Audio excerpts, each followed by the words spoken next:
Thaina matam amada masin manaw anikak layrammi. Makoy anigi mingna Tomal amadi Tonsana kaurammi. Tomal ina kairang yamna kulli. Aduga mahak sana sabagi simpham amasu pairammi.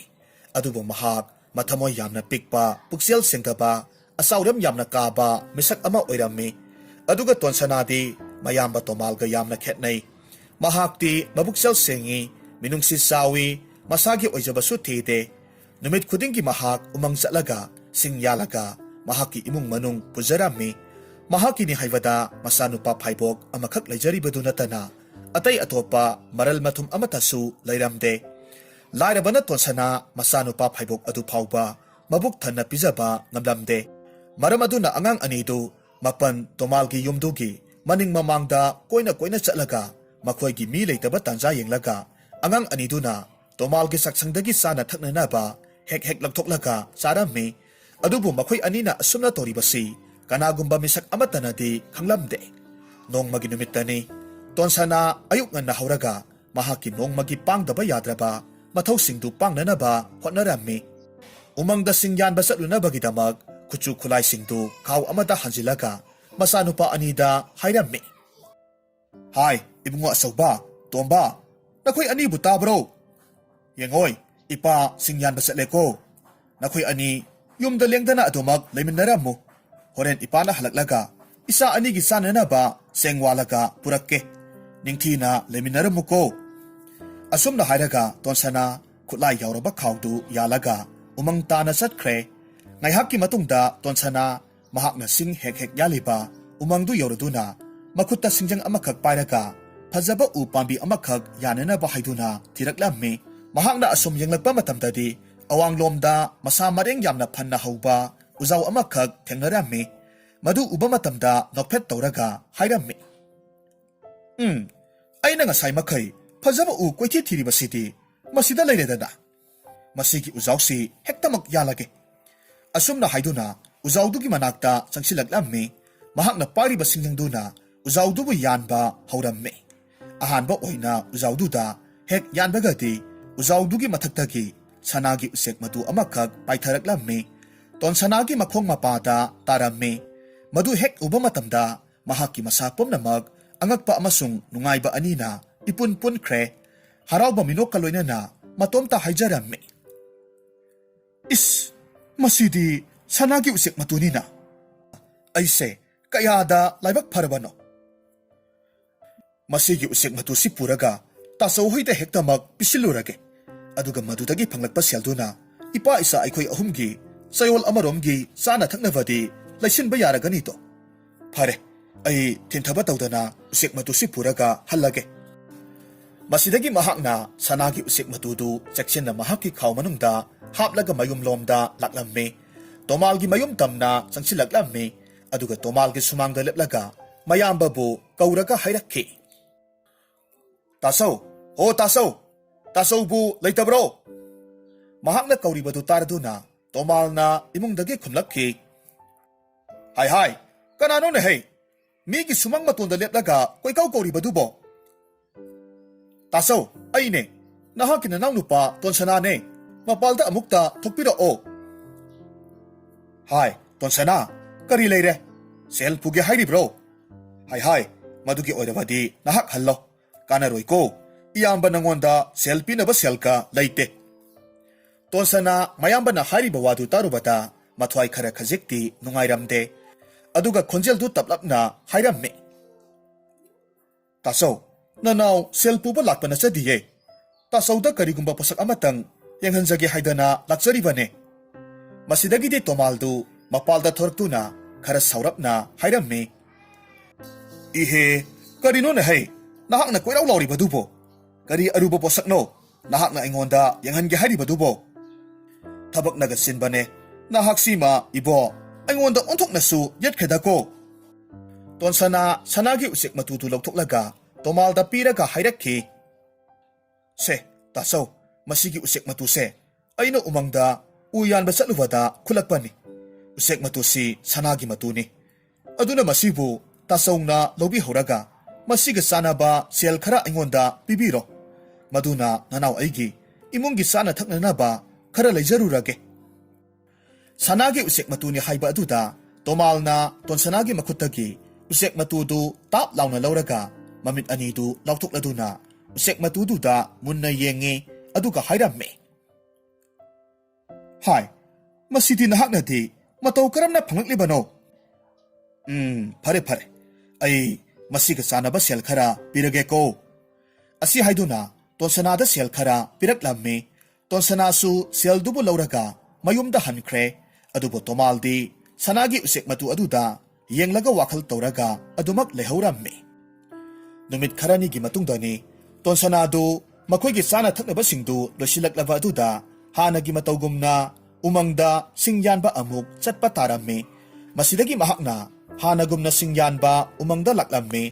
Aduga numit asidasu mahakna nahanongma yange haiduna tawkhiba u pambidugi mathakta yamna phajakraba matuna jomjom lauba makai hauba sanagi usek amakhak tunglaga lairamba thengnaramme. Madu ubamaktada mahakna yamna ngakna hairammi. Is onthoknasu phajakradako masigi usek sidi. Nahanongma aina phangkiba sanagi usek matudo masigi usek sigi matu oiramba taye.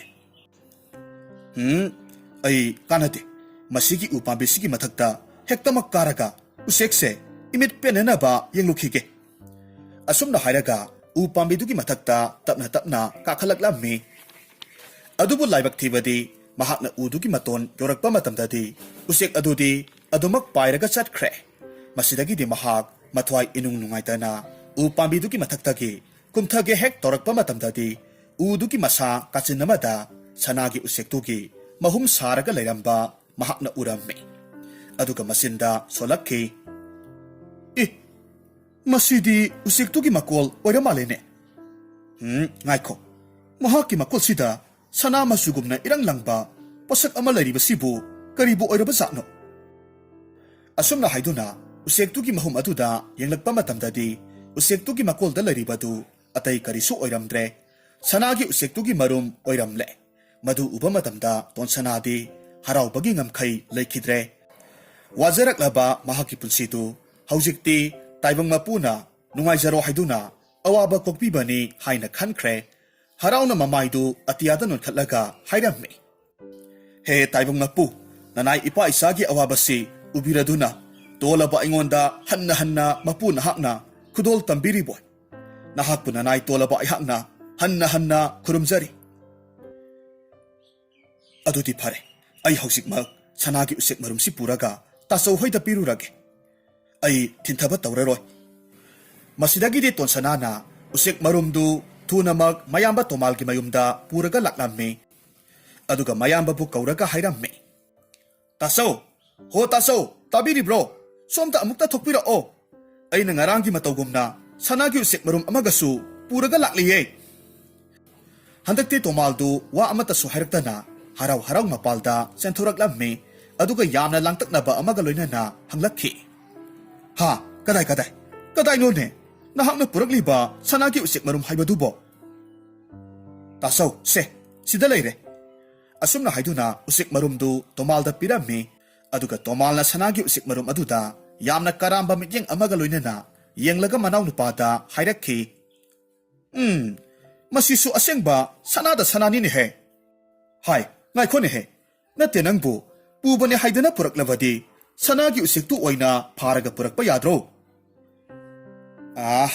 Nangna madugi usekto hek pharaga puraklabadi nahakita songnane nangonda awang thangbagi law pariduma usektugi mamal oina pige hai.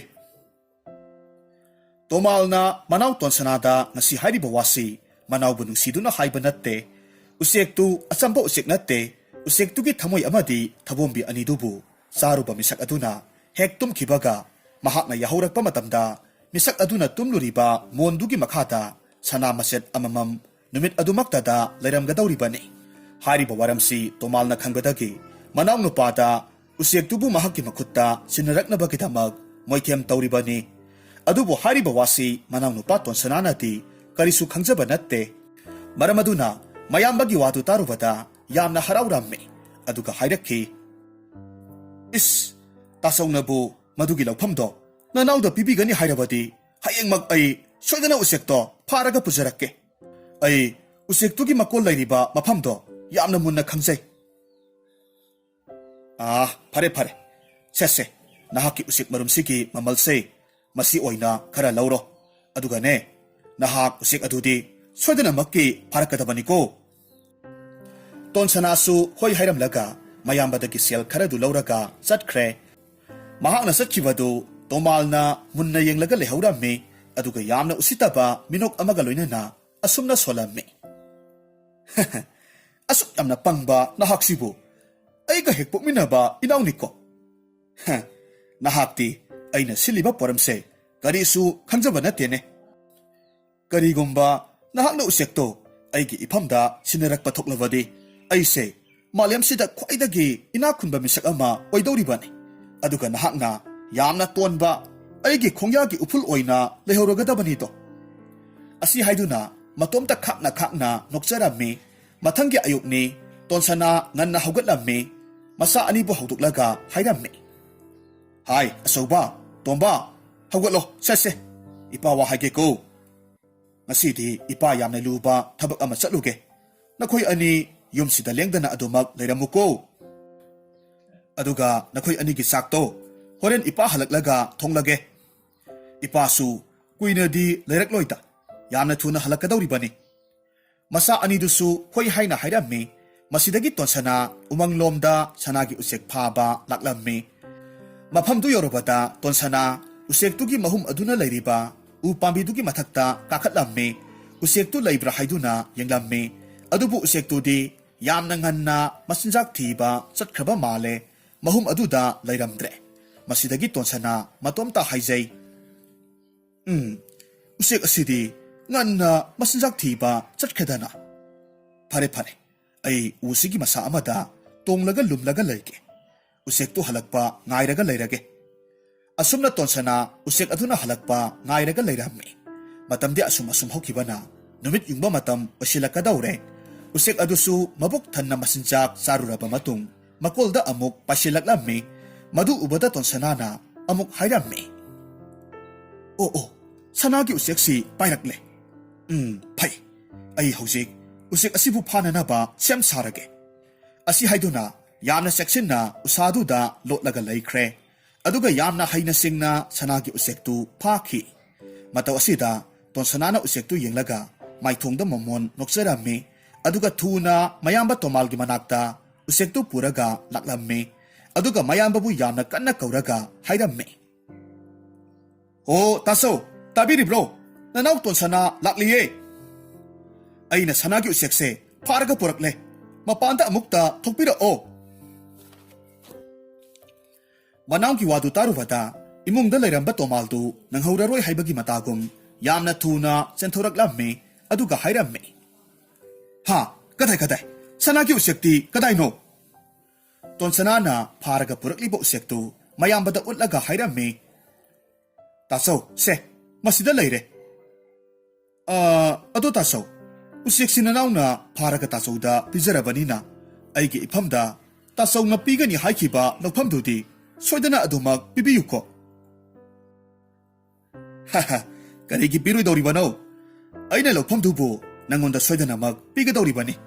Kadai usekto aingonda piraklo. Aduga ne aina haikibagi matung inna lokphamdudi nangonda pirabani ko. Hayengdagi law aduda mahi marong kaya marom tharaga napana sa nungaina panjaruro. Hoy, taso gito bimalse nanaw ihag mapoksimagi kaujaroy. Se, usek se lobi hauro. Asum na hairaga tonsanana su usek tubu tomalda pirammi aduga mayambana mangonda pirakliba law adubu amukta yenglukige haiduna haraw lawpham adomda senki. Maraw leiba tomalni manaw nupana senkibadu yenglaga nokthak tawraga lehaurammi mathamoida asumna khalli. Apangba nangdi useksina aibu ningthaw ama ohendoribani haibasi khangjaba nattene. Karisu leitaba lawpham duma phangbaduda namai piral saraduna harauna cheliboire. Natawdu ubada nokpu nokningita aihakti. Tomal imunglomda mamai osilaklaga mahaki nupibu kauraga hairammi. Hai nupi, nahakku tabro. Sese, manggolda amukta thorau. Tomalgi nupidusu mapanda thoraktuna hairakki. Ho, kari tawba yaurabage? Onthok nasu lau khongkhre. Ingna tapna hainabasu khara tambiyo. Laikai sarasanba makai hek lauraga ngangidako. Hai, laudaba yari bro. Se, yengu.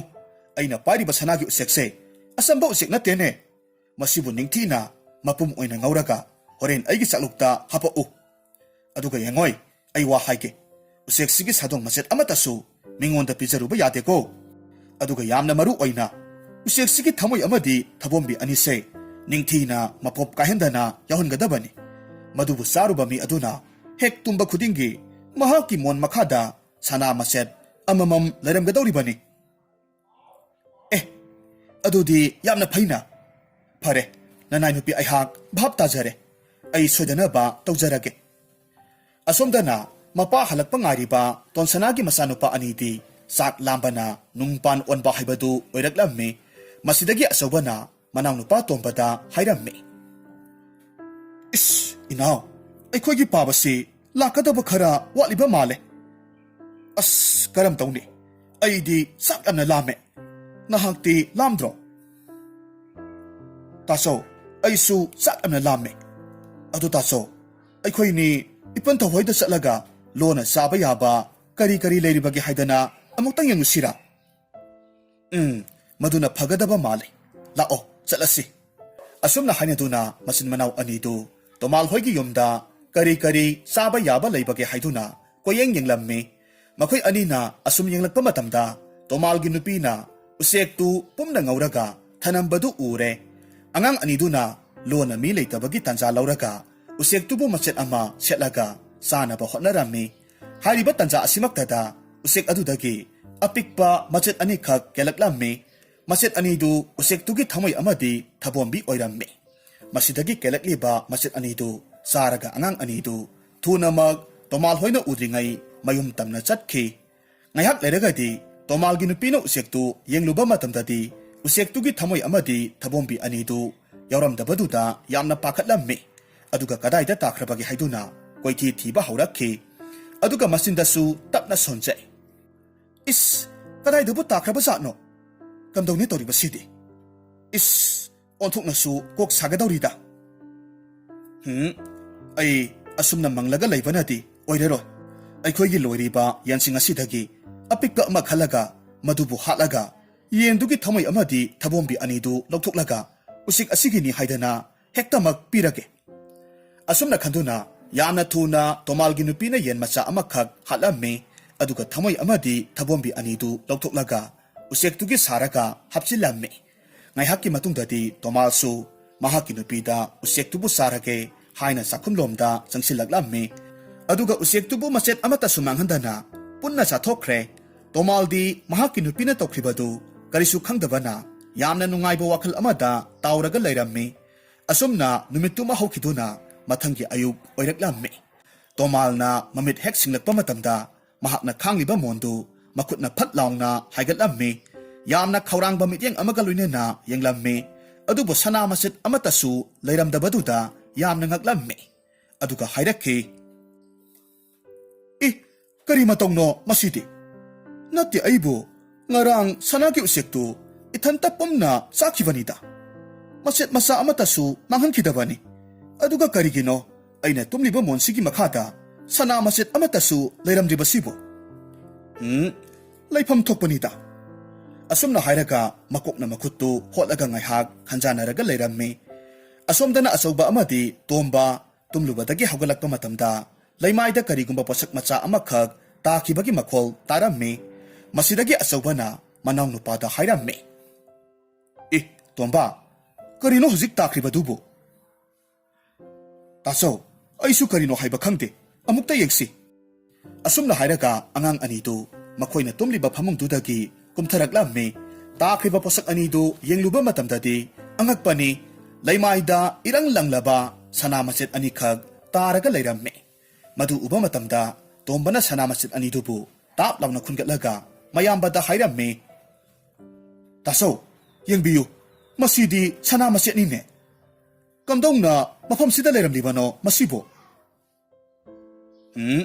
Tomba, lao, babagi manakta satlaga sana anisi ulusi aduga mafamsida kamdauna lairamlibano haibado pabada hanglurasi asumna angang anidu mapabung tonsanagi manakta sangsilaklaga sanaduna lairambagi wari pumnamag tamlammi tonsana masa anigi waridu tarubada yamna ngaklammi adubo sana maset anisina kamdauna lairaklibano haibasimadi mahaksu khangdabana masa anina hangliba wahangdugi paukhum pidana adumag tuminna lairammi asumna nungti numit khudingi angang aniduna tumlu ba mafam khudingda sana maset ani adumak lairamba thengnarammi isam samjaba tonsanadi tawriba mataw asida masa anigidamak khalubada yamna nungsa thirammi maramaduna mayamba tomalgi manakta chatlaga wari pumbasi liraga kari karam tawgadage haibana singba wa tanarage khalammi mathanggi ayukni tonsana mayamba tomalgi manakta laklaga wari sanarammi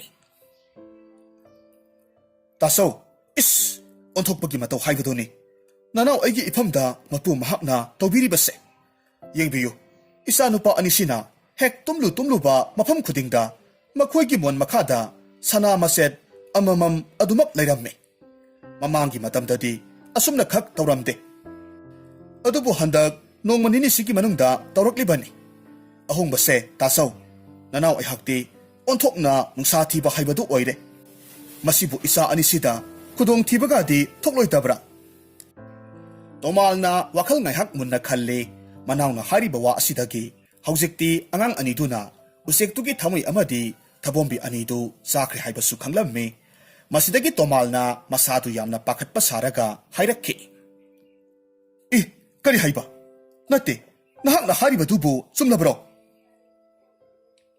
oh manglidana tonsana isa pisak anidu manglidako nahakita saw ay hakti imitta isa amata uba phangdrabani makoy anibu isada isagumna luna nungsina tawjaribani he taibang semba mapu karamba nahaki kumhaino asuk pikliba isa anisida nahakna sanage khaliba sibu mayambagi matawduda tonsanadi masadu hena nungsathiba helaklammi aduga hairammi taso isa anisibu kari tawrabage nanaw ingonda amukta mayak singna haibiyu hai tonsana isa anise fatraba laimuna senba horakne hai makhoi anibu laimuduna yamna khoidakre aduna laimudu ki makhutta thunaba khujin thorang tawba horaklene hai is tasaw madudi karam tawni isa anisibu kanabagi pambai amatta laiwidabra iyambagi tonsana pambai laireroi haujikti makhoi anibu aikhoigi iraktagi yamna thapna thamkibana mayam pumnamakki afaba oiragani oh onthokpanidako ipagi ibungo pikiba isa anibu kamdauna aina thapna thamdoribano adubu phare karidi upai le nakhoi ani ipabu waroganuko asumna hairaga tonsana adu kapla mayumda adumak hankhre tomaldi matawdu ubaduda yamna usitaba minok amaga loinana mathamoida asumna hairamme khanglabra angang petawa kari thokledo haujikti nakhoi anigina thwaidudi mangba natragana hingba haibadudi iswar mahaki nongdamna yengba tare asomdana tonsanadu masa anibu kolaga yamna kanna kaplamme aduga mayamba tomalna hairakpa wafam khudingmak makhoidasu tamlamme mapagi awabadu ubaduda pikliba masanupa aniduna hairamme baba madugidamak oirabadi thoina wabiruganu nasa aikhoi mafamsi thadoklaga umanglomda chatkrage pabana awafamda tagadabagi saruk nasa aikhoigi thawaise mangkhrabasu singnajade tonsanadi masa anidugi wahaidu tarubada hena kaplamme angang anidu mapabu aroiba oina amuktang nungsina yengjaramlaba matung makhoi ani umanglomda adumak chatkhre masa kainaraba tonsana laimaida phamtharaga wakhal soiraba angauba amagumna kaplaga adumak yenglaga lehowi asomdana masin manaw anidu umangda asum laklamme makhoi anina asum leptana asum lakpasida yamna masa mau pharaba wang sauraba nupa amaga thengnarammi nupa aduna pikliba angang ani khakna sukhraba umangduda lakpadu urubaduda yamna ngakna hanglamme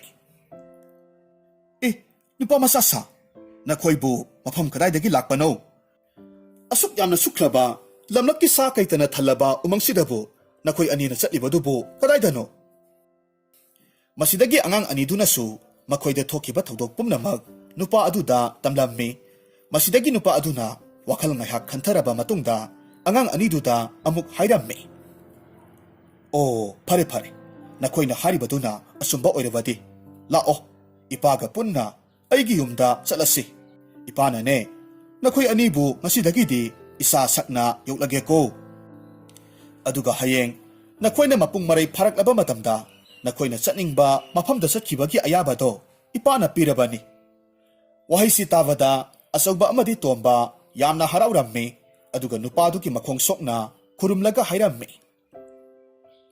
he thongzal hairaba ipa ihungo upai letraba isin inaubu naukon bige haibibadu aikhoisu yazare adubu aikhoina pabagi tung injaraktringai pabagi ming adutadi nasa aikhoida hana amukta khanghanbiyudo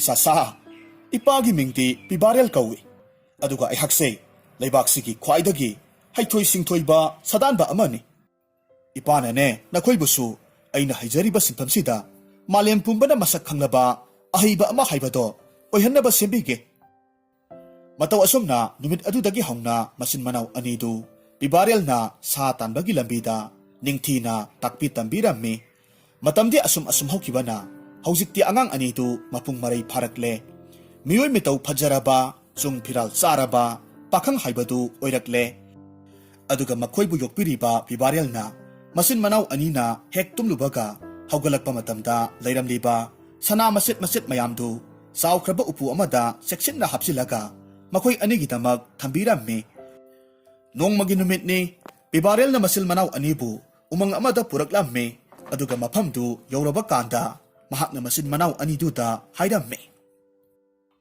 yengoi isasa haujikti nakhoi anisu sauba sarep pharakle aduna ipana nahan makai nakhoi anida takpi tambirakhiba mahi mayamdo ngasidi ipana sang yenglage asumna hairaga asawbada onsilaklaga atiya tamna pariba urok sabun amada makhut thilaga amuk makha tarakhi ipagi asawba yengoi atiyada pariba urok kisangu asidagi khwaidagi mayai ithang thangbada pariba urokse nahakitian aduna kaplaga hatlu aduga nahakna uroksi hatpa matamda uroksigi akoibada paiminarakliba atopo uroksingsigi matu nama phawba sokhanba yate masidagi asawbana makhutta pariba tendu tenjai ama hapsilaga atiyada pariba urok sangu adudagi khwaidagi mayai ithang thangba urok adubu tenduna kaplaga hatlammi asawbagi haithoi singthoiba matawdu ubaduda pibarelgi mathamoina apenba haibadu oikre aduga tombada amuk onsilaklaga hairammi ipagi tomba yengoi haujikti nahakki matam amuk oire yengo arapada hauriba hainau pambise masida haijing phana mulaba hainau amabu nahakki tenduna kaklaga ipada sinau tombasu pibarel na hairakliba wadumak mai pakna pangthoklammi masin manaw anigi haithoi singthoibadu ubaduda pibarel di yamna penjerammi masidagi makhoi ahumdu mayumda amuk punna halaklammi mathel lukoi kaya marum langduna makhoi ahum samin narammi adubu tomba amadi asawbadi mathel lukoi singdu amata saramde karigumba wakhal amada manglaga atomak tuminna lay makhoi anigi matawduda pibarel na hairammi isasa kari torubage nakhoi anibo baba nasa aikoi babada karigumba wa amatang haijage aduga aikhoina haijagadoriba wa asibu pabana yabidaba tawbiganu kari wafam none nakhoi anina hangninglibo hayu afaba wa oiramlabadi aina susoidana mak yaganida baba nasa aikhoini haujikti pangal mapung phare aduna malemda lairiba leibak asida koina chatlaga punsigi hingbagi mahawdo khangningi maram asidagi aikhoini pababu matam kharadi thadok atopa leibakta koina chacharuke madudi yamna phaba wani na isasa phare adudi nakhoi ani hayengmak nakhoi gi khongchatto chatnabagidamak sem saro asomna mathangi numita asogba amadi tomba makhoi animak makhoi gi khongchat adugidamak sem sarammi Matam asida bibarel na khawjau ani khak thangba ngamboi ngamdaboi soro soro singlaga mahaki kadagi puthoraklammi madu uba matamda asobana hairakki. Baba, karino tawbirak iba sibo? Khawjau ani duna kari yauribano? Aduga kadaida pudoribano? Sese, nasa ihak thangdokcharakke. Asumna hairaga khawjau ani du lengbanda phat laungna thangatlammi mapanda puthoraklammi. Aduga manggolgi masi amada ngaraga thammi masidagi pibarelna masa ani duda amuk hairakki. Sasa, yengoy, masigi khaw ani sida yauribase. Nakoy anina ipaga puna laiminarakpa matamdudagi ngasi phawada nakoy anina tumba matamda thorak iba sana mateksingdo maduni. Haujiktine nakoy animag nasa nasagi oiba lambi amamamda sanagadawrabanina ipana nakoygi sana singse nasaga loinaraga chatkibado pami. Kariguma matamda selgi darkar oiraklabasu nakoygi sana singse kairaga sizinarabasu yadawribani. Baba, hoy, nasa aikoi sana singsi pujakrage. Adudi baba, nasa aikoi muk sasarukhige. Asumna haiduna asawba amadi tomba bibarel ki makongsok na kurumzarami bibarel nasu masa anibu nungsina nantabiduna bor kaya marum pibirami. Masigi matungdagiti makoy ani mapamdudagi lakpa hurakki asumna khara satlaba matungda makoy ani na umang masa amakhak thengnarami. Umangdu hek nanthokpagadi atop palaybak amada thongdawribani masidagi makoy anidu umang masa aduda sangsilaklammi. Adubu umangdugi mayay yoksilakpa matamdadi makoy animag sak yamna lamlakki tombana asawbada hairammi. Tasaw, aydi sak lambana sigadawre. Yarabadi mafam aswayda ngayhak pothakisi. Aduga anakpa aswaydagi sa usika thorakpra haibadu yengkisi. Karigumba laybak phaduna saga thoraklabadi madubu pharaga aikoinigi aram khawrangbase kokhankisi. Tomba, aisu wabana sigadawrabani saksu yamna lame. Asumna haiduna uzaw amagi makhongda ngayhak potharaga lay hariba tanja asimaktada nongsa amom amana mayada saji masa amabu siklaga makoy anina layriba maikay adomda laklamme madu uba matamda tombana asobada hairamme. Taso, nongsa amom ama lae. Masi oina hektamag aigi tiensina kaplage. Aduga phajana maida yairaga isin inaw puk thanna saminarasi. Asumna haiduna mahaki tiendu noktoraklamme nongsa amomduda kapnaba tawramme. Hariba matam asimaktada nongsa amomduna tomba amadi asobada kaplaga hairakki. He sadanba, ayhaki thawai asitadi kanbiyu. Tolabi ayhaki isa pisag mayam amalay. Karigumba ayhakpu nakoy na hatlabadi isa pisaksing asi soydana mag siraganito. Aduna nakoy anina aybu thawzalgi irik thikpiduna aygi thawai asitadi kanbiyu. Nongsa amomgi wadu tarubada tomba amadi asobasu mamangan na kainakhibagi waridu ningsinglaklammi masidagi tomba na nongsaduda amuk hairammi. He nongsa, nahaki pikliba nasasingdugi khallaga aykoyna nahakpu thadokpirage. Isil inaw aykoy anisu palem imana naungna thadokpirambani. Aduna aykoysu ima kainabagi maysakto phanglai. Maramasina nahaki nasasing adubudi aykoyna mama kainabagi maysado layhaningde. Phare phare, nahak mafamse thadoklaga thunamag nasasinggi manakta chatkro. He thawzal hairaba ibungo, nahaki thawzalse ayna punsi asida kaujaro. Nanay nongsa amom ayhaki isasinggi marakta isa nupa phaibok anikhak yaujari. Makoy anidubu angamba nakoy anigidamag ayhakna khudol oina tamjarage. Adudi angamba mafam sida ngayhaktang ngaybiramko. Ayhak isa phaibok anidu amukta lawjaruge. Asumna hairamlaga nongsadu yamna harawna senki aduga thunamag masa phaiboktu puraga makoy anigi manakta amuk halaklammi. Masidagi nongsa mapiduna masa anidubu asawba amadi tombada amamam piraga hairammi. Angamba ayhaki isa anisina nakoy anigi nanay asanba oyhanbiyu.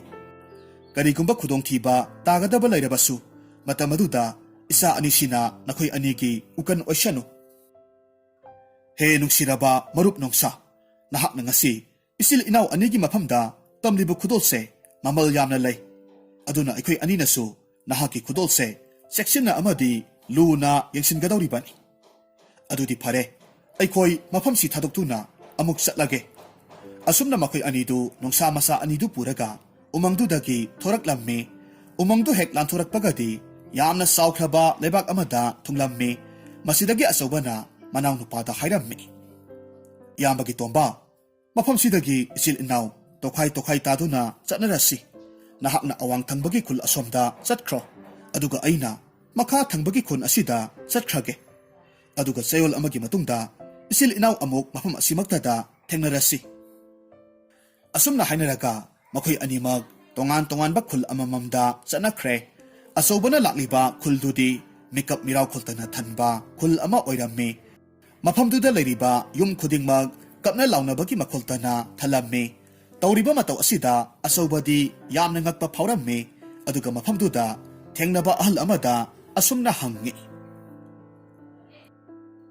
o khura khul lekai siki miyoi singasina kapna launariba sibu karigino khul sida kari awabaga tarabage ibungo aykhoygi khul asidi yamna laibak thiba khul ama haibado oirabani aykhoygi khul asigi aroiba sarukta yamna ngamkhraba singmai amakhak lei madugi singmai dubu hek nanthokpaga yamna saukhraba yamna su sathiba mirol thokpa lairen amakhak lei lairen duna aykhoygi khul asida lairiba nupi macha singse hayengi numitta mahaki manakta puraktuna katlaro haibagi yathang amakhak pirakle karigumba mahaki yathangsi ngaktaba thoklabadi aykhoygi khulse tumna mahangani haidana dhamka taruklibani adubu aykhoygi karidi upai lei nungsiraba isanupi singse lairendugi masinjak ohen kibada tare khura khulsida lairiba naha pakhang singasi phana yamnadi masing yambagum ui aduna makhoi mayam punna satlaga lairendubu angamba thona puthuklaga hatbadi kari kaibage kadaidagi ibungo lairendudi layoiraba lairenni mahaka ikhoiga panaba ngamba haibase oithoktabanine ibungo ahal sigi wasi tarvada asaubasu wa makha takhidre adubu mahaki mathamoidadi asumna sap yungna khankre o asuk yamna awaba tarba khulsibu aina kantuktuna hekta maksat khiba haibasi asumba natte aduna aigi thawaise manglabasu mangjarasanu ai miyoising asigi awabase kalamlage asumna khanduna yamna thunamak lairenduna lariba mafam adom tamna laklamme aduga ahalduna hairakpa yamna ngamba singmaidu yosilakadaba khajiktang ngaire matamasida singmaidu gi hek makhongda apikpa khangpok masa amakhak lairamba ure masidagi mahakna yamna pakhatpa amaga loinena hairamme mi pongsu tadaba mafam sidabu kanabu lairiba zatnone hariba matamasida yamna masama uphaba sungpiral charaba nupa amakhak khangpoksang adudagi thoraklamme aduga asaubabu uba matamda ngakna hairamme hai nupa nahakti kanano kari toba laklibano hai nupa nahakti kanano kari toba laklibano asaubana khummi inaw ibungo ayhaksi singmai sigi wangmada lairiba lairenduga samu mayok yaduna mahakpu maithiba pirugi haiduna laklibani ha kari haiba kari sulaitaba nahakna aduk saukhraba lairendubu kamdawna maithiba piba ngamdawribano hai aibu haijau hairabadi nahak mafamse thunamak thadoklaga chalhubana phadawribani asumna hairaga nupadu matomta amuk khanjarami masigi nupase hek yengbada araiba asamba midi mandese karigumba mahakna aigi laren sibu hatkiba thoklabadi aina khalluriba asama khaisi loinamak kaidawribani aduna aihak nupasi moithiam tawraga mahaki mayumda halankhidaba yade tasengnamakkisu nupasi laren sibu yoktuna thamliba mapuni mahakna laren asida isilaga khuldugi nupi makai mahaki manakta puraknaba haihallibani mahakna asumna tawribasigi maramdi mayam adubu mahaki taloi oinabagidamak launabagidamak hotnaribani aduga nupasi hariba khultudagi nupi nahada midyeng sumdaba aduga lamsat ludi haibagidamak khul miyamna ꯇꯥꯟꯊꯣꯔꯛꯈꯤꯕ ꯃꯤꯁꯛ ꯑꯃꯅꯤ꯫ ꯃꯔꯝ ꯑꯗꯨꯅ ꯃꯍꯥꯛꯅꯁꯨ ꯈꯨꯜꯒꯤ ꯃꯤꯌꯥꯝꯗ ꯁꯥꯎꯅꯤꯡꯈꯤꯕ ꯑꯗꯨꯅ ꯃꯈꯣꯏꯒꯤ ꯃꯊꯛꯇ ꯂꯃꯟ ꯈꯨꯝꯅꯕ ꯍꯣꯠꯅꯗꯨꯅ ꯇꯧꯔꯤꯕ ꯊꯕꯛ ꯑꯃ ꯑꯣꯏꯅ ꯁꯤꯜꯂꯤꯕ ꯊꯧꯔꯥꯡꯅꯤ꯫ ꯑꯗꯨꯕꯨ ꯍꯥꯏꯔꯤꯕ ꯃꯌꯥꯝꯁꯤ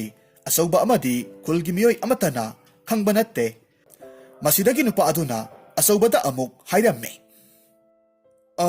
ꯏꯌꯥꯝꯕ ꯍꯥꯏꯒꯗ꯭ꯔꯥ ꯏꯅꯥꯎ ꯍꯥꯏꯒꯗ꯭ꯔꯥ, ꯑꯩ ꯋꯥ ꯑꯃꯇꯪ ꯍꯥꯏꯖꯒꯦ꯫ ꯃꯐꯝꯁꯤꯗ ꯂꯩꯔꯤꯕ ꯂꯥꯏꯔꯦꯟꯁꯦ ꯅꯈꯣꯏ ꯑꯩꯈꯣꯏꯅ ꯄꯥꯟꯅꯕ ꯉꯝꯒꯗꯕ ꯂꯥꯏꯔꯦꯟ ꯅꯠꯇꯦ꯫ ꯑꯩꯍꯥꯛꯅꯁꯨ ꯊꯦꯡꯈꯥꯡ ꯀꯌꯥꯃꯔꯨꯝ ꯍꯣꯠꯅꯔꯒ ꯂꯥꯏꯔꯦꯟꯁꯦ ꯍꯥꯠꯅꯅꯕ ꯂꯥꯏꯕꯛ ꯌꯦꯡꯖꯔꯨꯔꯕꯅꯤ, ꯑꯗꯨꯕꯨ ꯉꯁꯤ ꯐꯥꯎꯕ ꯃꯥꯏ ꯄꯥꯛꯄ ꯉꯝꯗ꯭ꯔꯤꯕꯅꯤ꯫ ꯑꯆꯧꯕꯅ ꯈꯨꯝꯃꯤ, ꯑꯣ, ꯑꯗꯨꯕꯨ ꯑꯩꯍꯥꯛꯅꯗꯤ ꯂꯥꯏꯔꯦꯟꯁꯤꯒ ꯑꯃꯨꯛꯇꯁꯨ ꯄꯥꯟꯅꯔꯒ ꯌꯦꯡꯗ꯭ꯔꯤ꯫ ꯑꯗꯨꯅ ꯂꯥꯏꯔꯦꯟꯁꯦ ꯑꯩꯍꯥꯛꯀ ꯑꯃꯨꯛꯇꯪ ꯊꯦꯡꯅꯔꯒ ꯌꯦꯡꯈꯤꯒꯦ, ꯑꯗꯨꯒ ꯀꯔꯤꯒꯨꯝꯕ ꯂꯥꯏꯕꯛ ꯐꯗꯨꯅ ꯑꯩꯅ ꯃꯥꯏ ꯄꯥꯛꯄ ꯇꯥꯔꯕꯗꯤ ꯈꯨꯜꯁꯤꯒꯤ ꯃꯤꯌꯥꯝꯅ ꯋꯥꯔꯤꯕꯁꯦ ꯀꯣꯛꯀꯗꯧꯔꯤꯕꯅꯤ꯫ ꯑꯁꯨꯝꯅ ꯍꯥꯏꯔꯝꯂꯒ ꯑꯆꯧꯕꯗꯨ ꯆꯤꯡꯃꯥꯏꯗꯨꯒꯤ ꯃꯊꯛꯇ ꯀꯥꯈꯠꯈ꯭ꯔꯦ꯫ ꯆꯤꯡꯃꯥꯏꯗꯨꯒꯤ ꯃꯇꯣꯜ ꯌꯧꯔꯕ ꯃꯇꯝꯗ ꯃꯍꯥꯛꯀꯤ ꯄꯤꯛꯂꯤꯕ ꯅꯣꯡꯁꯥ ꯃꯆꯥ ꯑꯗꯨꯗ ꯌꯦꯡꯂꯒ ꯍꯥꯏꯔꯝꯃꯤ, ꯍꯦ ꯑꯩꯒꯤ ꯅꯨꯡꯁꯤꯔꯕ ꯃꯔꯨꯞ, ꯀꯔꯤꯒꯨꯝꯕ ꯉꯁꯤ ꯑꯩꯅ ꯁꯤꯈꯤꯕ ꯊꯣꯛꯂꯕꯗꯤ ꯑꯩ ꯁꯤꯈꯤꯕꯒꯤ ꯄꯥꯎꯁꯤ ꯑꯩꯒꯤ ꯏꯅꯥꯎꯅꯨꯄꯥ ꯇꯣꯝꯕꯗ ꯅꯍꯥꯛꯅ ꯁꯣꯏꯗꯅꯃꯛ ꯇꯝꯕꯤꯌꯨ꯫ ꯑꯗꯨꯒ ꯂꯥꯏꯕꯛ ꯐꯗꯨꯅ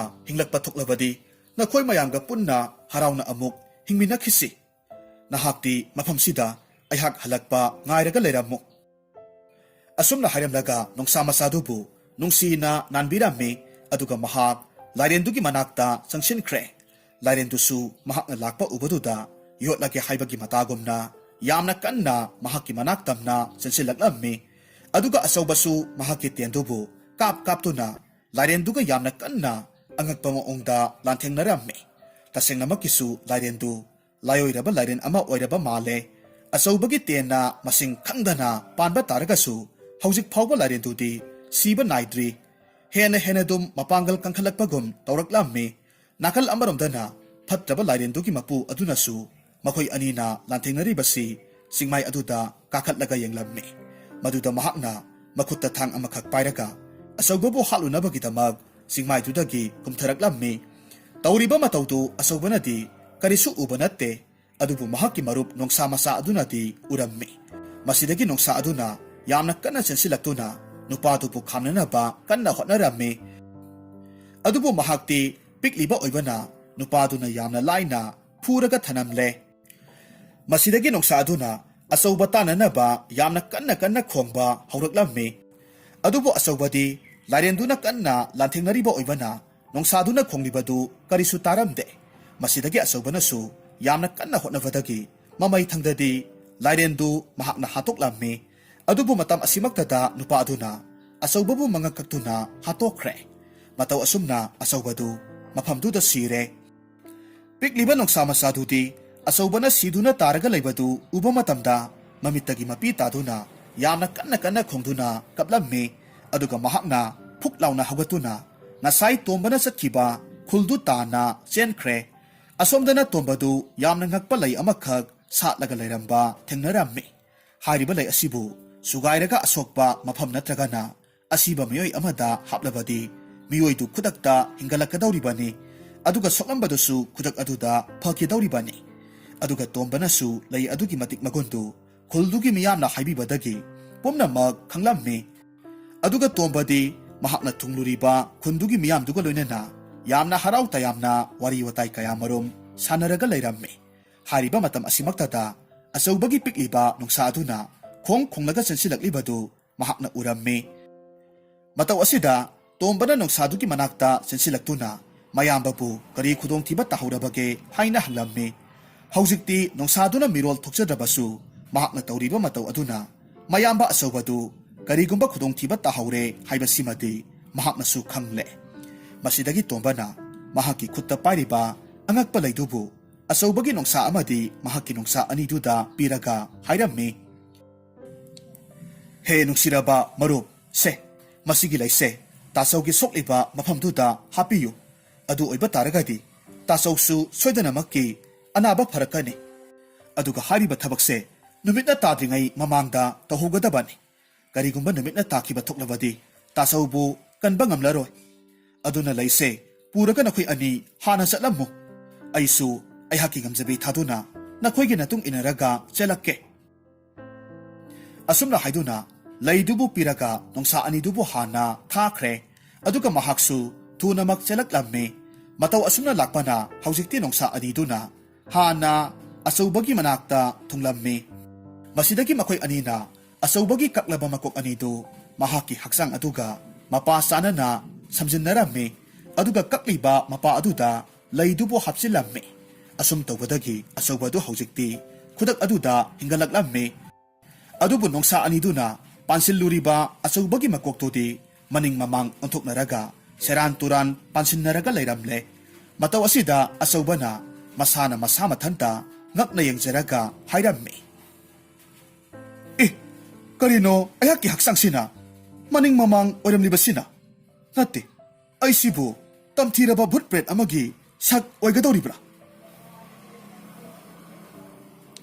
mahakna asumna khanjanaraga layringai manaw nupa tombadu mafamduda yoksilaklammi mahakna su mayambagi oiriba mataw aduda masadu khangprek khangna songkhatlaga hairammi